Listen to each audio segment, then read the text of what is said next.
বাংলা সিনেমার আলোচিত নায়িকা পরীমণি আবার শিরোনামে প্রেম, বিয়ে, বিচ্ছেদ সবকিছুতেই তিনি খবরের কেন্দ্রে থাকেন।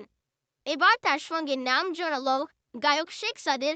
আদালতে পরী জামিন দেওয়া হওয়ার পর থেকেই তাদের সম্পর্ক নিয়ে গুঞ্জন তুঙ্গে।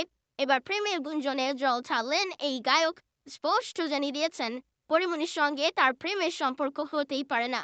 কিন্তু এতে আগুন কি নেভে? নেটিজেনরাও কি এত সহজে মানবেন? বিস্তারিত থাকছে ডেস্ক রিপোর্টে। বিস্তারিত জানার আগে চ্যানেলটি সাবস্ক্রাইব করে সম্পূর্ণ ভিডিওটি না টেনে দেখতে থাকুন।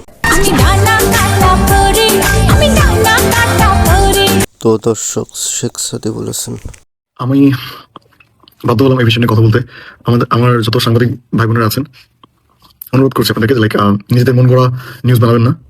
আর আমি যেটা মন্তব্য করতে চাচ্ছি না সেই বিষয় নিয়ে জোর করে একটা ইস্যু ক্রিয়েট করেন না।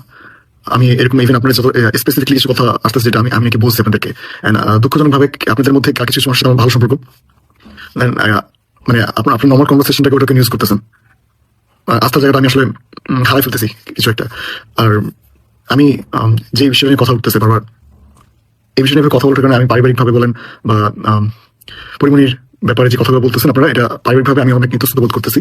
সো আপনাদেরকে অনুরোধ করবো এই বিষয় নিয়ে আমি সত্যি কিছু বলতে চাচ্ছি না। প্লিজ, এর থেকে অনেক গুরুত্বপূর্ণ দেশের পরিস্থিতি চলতেছে, ওটা নিয়ে আই গেস আপনাদের নিউজ করা উচিত। Thank you.